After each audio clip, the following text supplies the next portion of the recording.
Welcome to Army National Guard's 3-Minute Doctrine. In January of 1945, the 161st Infantry Washington Army National Guard landed on the island of Luzon in the Philippines as part of a massive invasion. After several months of hard fighting, they found themselves at the base of the Balete Pass, a small gap in the mountains outside the town of Santa Fe. These positions were heavily occupied by the Japanese Army, and the 25th Division commander directed his subordinate leaders to conduct an envelopment of the enemy defense. The envelopment is one of the 6 forms of maneuver identified in Army doctrinal publications. According to Army doctrine, the 6 forms of maneuver are the envelopment, turning movement, frontal attack, penetration, infiltration, and flank attack. Combined arms organizations accomplish their mission by synchronizing the contributions of all warfighting functions to execute these forms of maneuver. So what does an envelopment mean?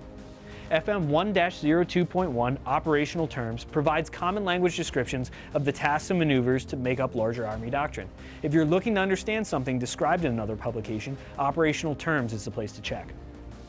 According to the FM, the envelopment is a form of maneuver in which an attacking force seeks to avoid the principal enemy defenses by seizing objectives behind those defenses that allow for a targeted enemy force to be destroyed in their current positions. At the tactical level, envelopments focus on seizing terrain, destroying specific enemy forces, and interdicting enemy withdrawal routes. The commander's decisive operation focuses on attacking an assailable flank. It avoids the enemy's strength, the enemy's front, where the effects of the enemy fires and obstacles are the greatest. If no assailable flank is available, then the attacking commander can create one with a penetration. There are a few types of envelopments. A single envelopment results from maneuvering around one assailable flank of a designated enemy force. Double envelopments result from simultaneous maneuvering around both flanks of an enemy force.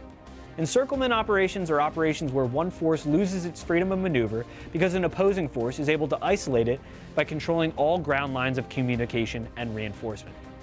Vertical envelopments are tactical maneuvers where troops, either airdropped or air-landed, attack the rear and flanks of a force, in effect cutting it off and encircling it. A successful envelopment depends largely on the degree of surprise a commander achieves against the opponent or the presence of overwhelming combat power.